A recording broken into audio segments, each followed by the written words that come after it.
హ్రీంకారాసనగద్భిదానలసికాం సౌః క్లీం కళాం బిభ్రతీం సౌవర్ణాంబరధారిణీం వరసుతా ధౌతాం త్రినేత్రోజ్వలాం వందే పుస్తకభాషమంకుశధరాం స్రగ్భూషితాముజ్వలాం త్వాం గౌరీం త్రిపురాం పరాత్పరకలాం శ్రీచక్ర సంచారిణీం.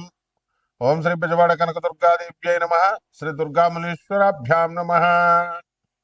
ఓం శ్రీ గురుభ్యో నమః. మనకి గోలోకం వెళ్ళలేం. శ్రీకృష్ణ పరమాత్మని రాధాదేవిని అక్కడ మనం చూడలేం. కొన్ని కోట్ల సంవత్సరాల తపస్సు చేసినా సరే గోలోకం వెళ్ళలేం మనం. అలాగే బ్రహ్మలోకం వెళ్ళి బ్రహ్మదేవుడిని కలవలేం. మరి విష్ణులోకం వెళ్ళి వైకుంఠం వెళ్ళి విష్ణువుని కలవలేం. కైలాసం వెళ్ళి శివుణ్ణి కలవలేం. అందుకని ఇక్కడున్న అమెరికాకి వెళ్ళాలంటేనే బోల్డ్ డబ్బు, బోల్డ్ వ్యవహారం, 24 గంటల విమాన ప్రయాణం. విమానం ఉంది కాబట్టి, విమానం లేకపోతే ఎలా వెళ్తాం? అసలు వెళ్ళలేం కదా. ఆ విధంగా ఈ యొక్క బ్రహ్మ పదార్థాన్ని అంటే దేవుణ్ణి, ఆ భగవంతుడు గురువు కాబట్టి మనం కలవలేము. అందువలన గురు రూపములో ఆయన మనకి భూమి మీదకి శ్రీకృష్ణ పరమాత్మగా అవతరించాడు. రాముడిగా మనకి అయోధ్యలో పుట్టాడు.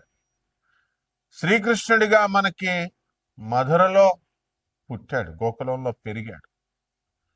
ఇంత క్లియర్ కట్గా మనకు అయోధ్యలో మనం గుడి కట్టుకుంటున్నాం, భక్తులు వెళ్తున్నారు, రామనామ జపం చేస్తున్నారు, ఇక్కడ కృష్ణనామ జపం చేస్తున్నాం మనం. భూమి మీదే ఉన్నటువంటి బృందావనంలో రాధాకృష్ణుల మీటింగ్ పాయింట్, లవర్స్ స్పాట్, వాళ్ళిద్దరు కూడా నిధివనంలో కలిసేవారు. ఇవన్నీ కూడా వాటికి సింబాలిక్ రిప్రజెంటేషన్స్ గా మనకి ఇప్పటికి కూడా మనకి ఈ నిధివనము, ఈ బృందావనము ఇవన్నీ ఉన్నాయి. మరి చక్కగా అసలు భగవంతుణ్ణి మనం కలవలేను కాబట్టే ఆయన మన మీద ఎంతో కరుణతో భూలోకానికి వచ్చి రాముడిగా కృష్ణుడిగా మనకి బోధించి, ఇలా మానవుడు ఇలా బ్రతకాలని రాముడిగా చూపించి వెళ్తే మనమేం చేస్తున్నామండి? మనము పనికిమాలిన కథలు చెప్తున్నారు. మైథలాజికల్ స్టోరీస్ అంటాడు ఒకడు. రామాయణం అది కావ్యం ఎవరో రాసేశారు, వాల్మీకి రాశాడు. లేకపోతే భాగవతం మనకి అదంతా కూడా జరగలేదు, మహాభారతం అంతా కూడా రాసేశారని ఇట్లా పనికిమాలినటువంటి విషయాలు చెప్తారు. మరి అటువంటి స్వామివారు సాక్షాత్తు మనల్ని జ్ఞానబోధ చేయడానికి భూమి మీదకి వస్తే మైథలాజికల్ స్టోరీ అంటున్నాము. రాముణ్ణి, కృష్ణుడి యొక్క అస్తిత్వాన్ని ప్రశ్నించే విధంగా మరి ఆ కావ్యమే తప్పు, ఆ కావ్యమే రామాయణ కావ్యమే మైథలాజికల్ స్టోరీ, అది పురాణాలన్నీ కల్పితాలంటే రాముడు కృష్ణుడు కల్పితాలనా? మరి ఏమైపోయారు? మరి ఇక్కడ మనకి కృష్ణుడు పుట్టాడు కదా, మరి మధురలో రాముడు పుట్టాడు అయోధ్యలో. మరి ఇవన్నీ ఎందుకు చేస్తున్నాం మనం? అంత రామనామ మంత్రం, కొన్ని వేల సంవత్సరాల నుంచి రామ మంత్రాన్ని జపం చేస్తున్నాం. కొన్ని లక్షల సంవత్సరాల నుంచి తారక మంత్రం మనం జపం చేస్తున్నాం. మరి మామూలు మధ్యలో వచ్చినటువంటి వాళ్ళు ఇప్పుడు వాళ్ళందరి పేర్లు మనం జపం చేస్తామా? కొద్ది కాలం ఉంటుంది, వాళ్ళది అదృశ్యమైపోతుంది. అంటే దీన్ని బట్టే మనకి అర్థం అవుతుంది అనమాట. కాబట్టి గురుమండలం మనం సంతోషించాలి. మనతో కాంటెంపరీస్ గా ఉన్నారు, మన భూమి మీద కాలు పెట్టారు. అసలు మనం బ్రహ్మలోకానికి గెంటేస్తారు మనం రాని. అటువంటిది మన భూమి మీద ఆయన స్వామివారితో మనం ఉన్నాము అనే కృతజ్ఞతాభావంతో వారు చెప్పినటువంటివన్నీ కూడా నేర్చుకుని మనం ఆదర్శవంతంగా బ్రతకాలి. ఇది గురుమండల వ్యవస్థ బాగున్న వాళ్ళకి అర్థమవుతుంది. ఇక్కడ ఏంటంటే జాతక శాస్త్రంలో గురుడు శుక్రుడు ఇద్దరు కూడా మరి గురువులుగా పరిగణించబడ్డారు. గురువేమో బృహస్పతి దేవతల గురువయ్యాడు. మరి శుక్రాచార్యుల వారు రాక్షసుల గురువయ్యాడు. మొట్టమొదటిగా పాపం దేవతల గురువు కావాలనుకున్నాడు, అదృష్టం కలిసి రాలేదు.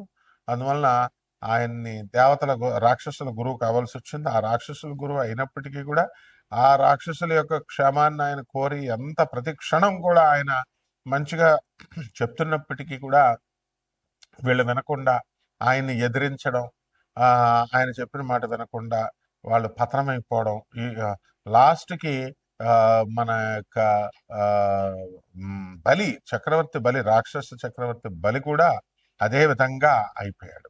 కాబట్టి ఇదంతా మనకి గురువు యొక్క కృప ఉండాలి. ఆ బృహస్పతి కూడా శుక్రాచార్యుల వారికి నమస్కారం పెడతాడు. శుక్రాచార్యుల వారి శిష్యుడు అతను. కాబట్టి శుక్రాచార్యుల వారు ఎంత మహా మేధావి అంటే మొత్తం అసలు కనీసము ఆ విష్ణుమూర్తి కూడా చేత కూడా ఆశ్చర్యపోయేలా చేస్తాడనమాట. బలి చక్రవర్తిని ఆయన వెళ్ళొద్దు, క్షీర లక్ష్మీదేవి వెళ్ళిపోయింది, విష్ణుమూర్తి ఒంటరివాడు అయిపోయాడు, క్షీరసాగర మదనం చేయాలి, పాలసముద్రాన్ని చిలికితేనే లక్ష్మీదేవి పుట్టాలి, దానికోసం దేవతల ఒక బలం ఒక్కటే సరిపోదు, రాక్షసుల బలం కావాలి.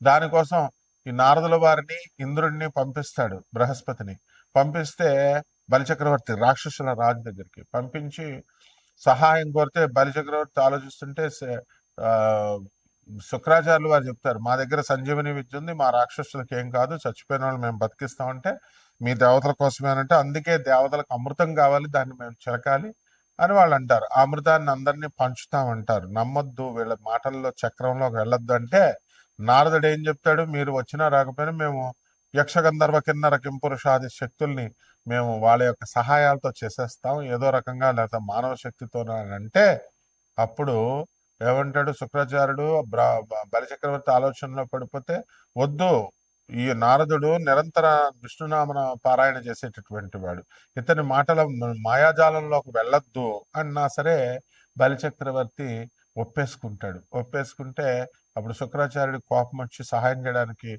బలిచక్రవర్తి తాను చెప్పినా సరే వినకుండా ఆ దేవతలకు సహాయం చేస్తున్నాడని చెప్పి వెళ్ళిపోతాడు. వెళ్ళిపోతే సింహాసనం దిగి వెళ్ళిపోతే అప్పుడు ఇంద్రుడు ఏం చెప్తాడు, సరే మీరు నాకు చెప్పారు కాబట్టి నేను కూడా మీకు మాట ఇస్తున్నాము, ఈ దేవతలు కొంతకాలం రాక్షసుల పాటు క్షీరసాగర మదనం జరిగేంత వరకు వాళ్ళ పట్ల ద్వేషం పెంచుకోరు అని చెప్తాడు. చెప్పిన తర్వాత ఈ యొక్క నారదుల వారు అందరూ సంతోషించి వెళ్ళిపోతుంటే అప్పుడు విష్ణుమూర్తి దగ్గరికి వెళ్ళి విజయం సాధించామని చెబితే విష్ణువు ఎంత కరుణామయుడో చూడండి. ఆయన ఏమంటాడు, శుక్రాచార్యులు వారి గురువుని ఎదిరించాడు బలిచక్రవర్తి, అందువలన గురువుని ఎదిరించిన తర్వాత ఇంక నువ్వు అది సక్సెస్ కాదు, నేను అసలు ఈ క్షీరసాగర మదనం చేయగలను చేయలేను, అది సక్సెస్ అవుతుందో అవ్వలేదో, అవాంతరాలు వస్తాయి. గురువు ముందు బలిచక్రవర్తి శుక్రాచార్యుని ప్రసన్నం చేసుకోవాలా, శరణ వేడాలి, అప్పుడు మాత్రమే మీకు వస్తుంది అని చెప్తాడు.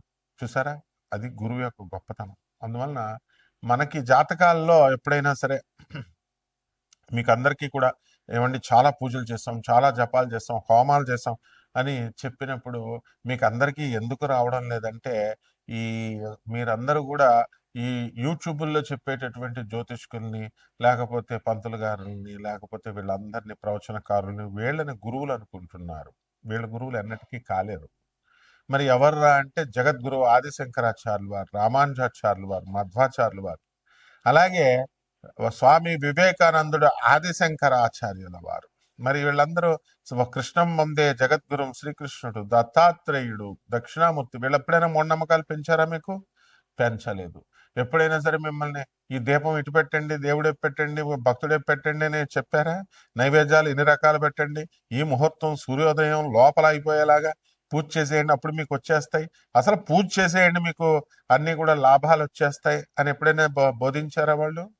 నీ యొక్క సోల్ గురించే చెప్తారు. నీ ఆత్మ పరమాత్మలో కలవాలి, ఇద్దరికి కూడా తేడా లేదు, నువ్వే పరమాత్మవి, నిన్ను నువ్వు తెలుసుకో, భగవంతుడిని తెలుసుకో, అంతేగాని భగవంతుని చూడడానికి ప్రయత్నించకు, చూడలేవు అని చెప్పారు. మరి అందువల్లనే ఇవన్నీ కల్పితాలు కాదు, వేదఘోష అంతా కూడా శాశ్వతమైనటువంటిది, స్వయం జనితమైనటువంటిది. కాబట్టి ఇది తెలుసుకున్నప్పుడే మీకు పూజలు ఎన్ని పూజలు చేసినా ఎన్ని నోములు చేసినా సక్సెస్ అవుతాయి. కాబట్టి మీ యొక్క ద్వాదశ రాశుల వారి మీద కూడా ఈ యొక్క గురు యొక్క శుక్రు యొక్క ప్రభావము ఎలా ఉంటుందో మనం చెప్దాం. మరి ఇటువంటి జ్ఞానం కావాలి మీకు, జాతకాల్లో మీకు కలిసి రావట్లేదంటే మీ పర్సనల్ చార్ట్ని చూడాల్సినటువంటి అవసరం ఉంటుంది.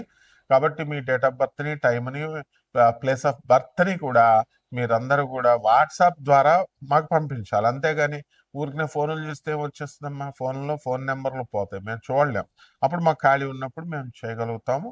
అండ్ నాన్ కమర్షియల్ బేసిస్తో మేము చెప్పడం జరుగుతుంది. కాబట్టి అమెరికన్ టెక్నాలజీ, మోడర్న్ టెక్నాలజీతో, నాసా రిపోర్ట్స్తో చూసి, లైవ్ రిపోర్ట్స్తో చూసి ఈ యొక్క ప్రాచీన జ్యోతిష శాస్త్రాన్ని మా ఆధునికమైనటువంటి మోడర్న్ ఆస్ట్రాలజీని రెండింటిని కలిపి బ్లెండ్ చేసి చెప్పడం జరుగుతుంది. కాబట్టి ఈ ద్వాదశ రాశుల వారి మీద ఈ గురు శుక్రుల యొక్క ప్రభావం ఏ విధంగా ఉంటుంది, దానివల్ల మనకి ఏ ఫలితాలు వస్తాయో మనం ఈ 2026 సంవత్సరంలో మనం తెలుసుకుందాం. వృషభ రాశి, ఈ వృషభ రాశి వారికి అందరికీ కూడా మనకి ఇప్పుడు అర్ధాష్టమ కేతువు జరుగుతుందని మనకు తెలుసు. దీనివలన మనకి అనేక రకాలైనటువంటి సమస్యలు వస్తూ ఉంటాయి.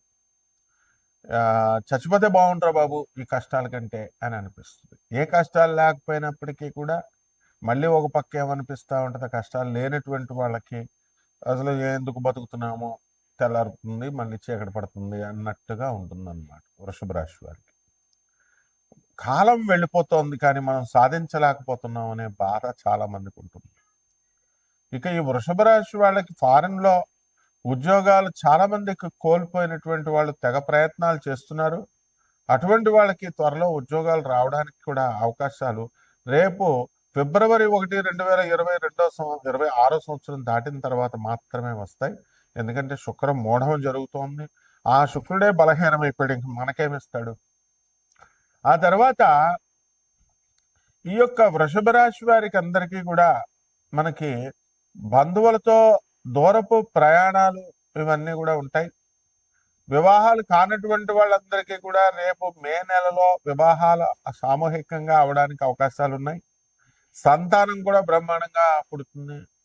సినిమా రంగంలో ఉన్నటువంటి వాళ్ళందరూ కూడా మనకి చక్కగా కొత్త కొత్త సినిమాల్లో యాక్టింగ్లు చేయడము, వాళ్ళు చేసుకోవాలనుకునేటటువంటి ప్రాజెక్ట్స్ అన్నీ కూడా ఇప్పుడు ఒక దారికి రావడము, వాళ్ళకి అవకాశాలు రావడం, ఇలాంటివన్నీ కూడా జరుగుతాయి. ఇక రాజకీయాల్లో ఉన్నటువంటి వాళ్ళ రాజకీయ నాయకులు మరి పార్టీల్లోకి వచ్చి వాళ్ళకి పార్టీ అధ్యక్ష పదవులు ఇలాంటివన్నీ కూడా, జిల్లా అధ్యక్ష పదవులు, రాష్ట్ర అధ్యక్ష పదవులు ఇలాంటివి దొరకడానికి అవకాశాలు ఉన్నాయి.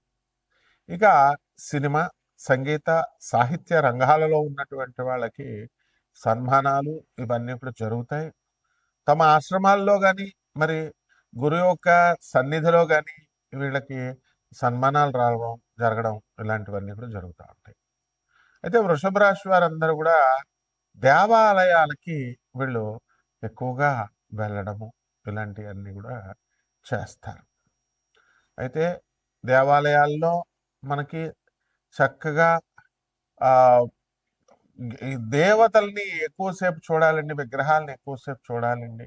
మా పక్కింటి వాళ్ళు చూస్తున్నారు, మేము కూడా ఓ 10 నిమిషాలు, ఒక అరగంట సేపు వదిలేస్తే మీరు చూస్తూ ఉంటారు. తిరుపతి వెంకటేశ్వర స్వామి దగ్గర ఉద్యోగం చేసేవాళ్ళు వాళ్ళు అక్కడే ఉంటారు. 24 గంటలు అక్కడే చూస్తూ కూర్చున్నారా? లేదు కదా, వాళ్ళు డ్యూటీలు చేస్తున్నారు కదా. మనకు అలాగ అనిపిస్తూ ఉంటుంది అన్నమాట. వెంటనే వెళ్ళి చూడాలి ఎక్కువసేపు అని. ఇలా అంటే ఇక్కడ ఆశ పెడతాడనమాట కేతు ఎప్పుడు కూడా. ప్రతిదానికి, ప్రతి పనిలో కూడా పెళ్ళాన్ని కూడా ఎక్కువసేపు చూడాలా అని అనిపించాలి. ఈ రకంగా మరి ఈ యొక్క కేతువు మనకి కొన్ని విధమైనటువంటి ఇల్యూషన్స్లో, హాలుసినేషన్స్లో మనల్ని పెట్టడం జరుగుతుంది. అందువల్ల ప్రేమ వివాహాలు సక్సెస్ అవుతాయి, ఏం కంగారు పడక్కర్లేదు. అది ప్రేమ అయితే కదా మనుషులు చేసుకున్నది, ఇది లస్ట్ తప్ప. అదేవిధంగా ఈ యొక్క రాశి వారికి అందరికీ కూడా మనకి విదేశాలకు వెళ్ళాలని ప్రయత్నాలు చేస్తున్నారు. అటువంటి వాళ్ళు సక్సెస్ అవ్వడానికి అవకాశాలు ఉన్నాయి. వృషభ రాశిలో కొంతమంది భార్యాభర్తల మధ్య అన్యోన్యత అనేటటువంటిది సన్నగిల్లింది. కొన్ని గొడవలు జరుగుతూ ఉన్నాయి, సైలెంట్ వార్లు, కోల్డ్ వార్లు. ఒక దారికి రావడానికి అవకాశాలు మే నెల తర్వాత జరుగుతాయి. నవంబర్ 25, 2026 సంవత్సరం వరకు కూడా మనకి కేతువు సింహరాశిలో ఉన్నంతసేపు కూడా కొట్లాట్లు, ఈ కన్ఫ్యూషన్స్ ఉంటాయి. మరి ఆ తర్వాత అంతా కూడా కర్కాటక రాశికి వచ్చిన తర్వాత ఈ యొక్క వృషభ రాశి వారి కూడా అందరు కూడా వెల్ సెటిల్డ్గా అవ్వడం అనేటటువంటిది జరుగుతుంది. కాబట్టి పరిహారాలు కూడా మనం ఏం చేసుకోవాలంటే వృషభ రాశి వారికి అందరికీ, మరి వృషభ రాశి వారికి పరిహారాలు మనం ఏం చేసుకోవాలని అంటే ఆ పరిహారాల్లో మనము ఈ యొక్క కేతు జపం చేసుకోవాలా, కేతు స్తోత్రాలు చదవాలా, కేతువుకి కిలోంపావు ఉలబల్ని, ఆవుపేట రంగు ఉన్నటువంటి వస్త్రాల్ని లేదా అన్ని రంగులు ఉన్నటువంటి వస్త్రాలను ఇచ్చి పేద బ్రాహ్మణులకి దివ్యాంతి సోమవారం నాడు ఉదయం 7 గంటలకు దానం చేసుకోవాలా. అలాగే గణపతికి మనము ఉచ్ఛిష్ట గణపతి మంత్రాన్ని జపించాలి. దాన్ని మేడి చెట్టు చుట్టూ తిరుగుతూ ప్రదక్షిణాలు చేసుకుంటూ మేడి చెట్టుకు పూజ చేసుకుంటూ అనగా దత్తాత్రేయ స్వామి వారి యొక్క మంత్రాన్ని ఆ మనము జపం చేసుకోవాలి. దిగంబర దిగంబర శ్రీ పాదవల్లభ దిగంబర దిగంబర దిగంబర బ్రహ్మ విష్ణు మహేశ్వర దిగంబర దిగంబర నృసింహ సరస్వతి దిగంబర దివ్యాంతి అంటూ మనం మేడి చెట్టు చుట్టూ ప్రదక్షిణాలు చేసుకోవాలా. బ్రహ్మాండంగా మనకి ఉంటుంది. శుభమస్తు.